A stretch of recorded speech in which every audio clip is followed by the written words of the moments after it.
Sa pagpapatuloy ng naglalagablab na laban ng housemates at Star Dreamers. Guys, more Amber.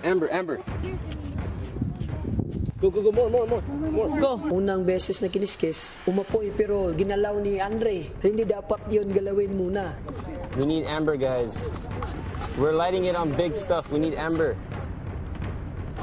Nag-struggle kami as a team sa challenge today, yung paggawa ng apoy. From plan A to plan Z yata, nagawa na namin lahat.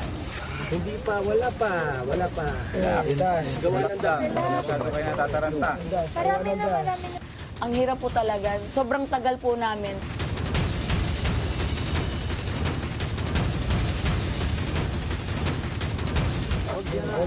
Mas flammable yan.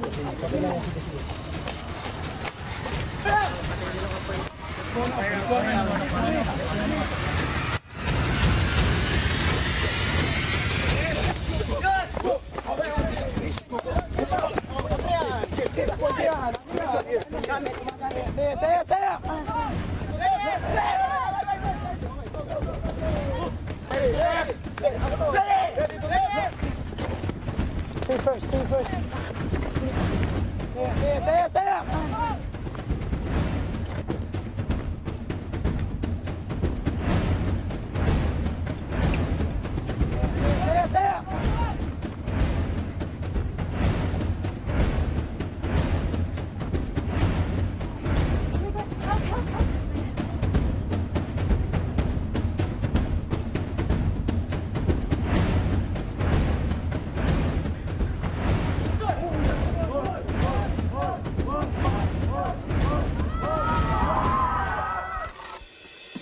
We both put in hard work, dedication. It was a hard-fought battle. We both put in our 110%.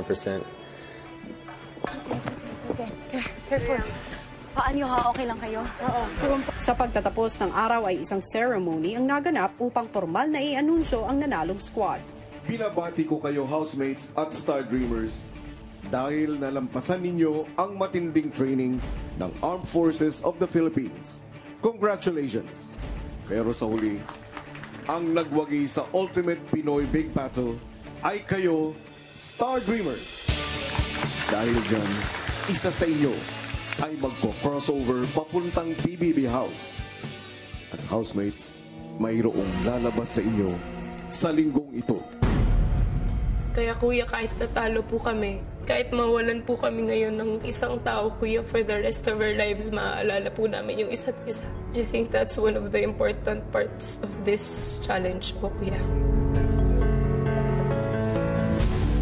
Ganun talaga, kuya. Sa buhay hindi naman laging panalo. Minsan matatalo at kailangan naming tanggapin yun. Hindi po ako naiyak. Sobrang satisfying lang po talaga ng feeling na kahit talo po kami, para sa akin po, panalo na po kami dahil sa mga napagdaanan po namin as a team.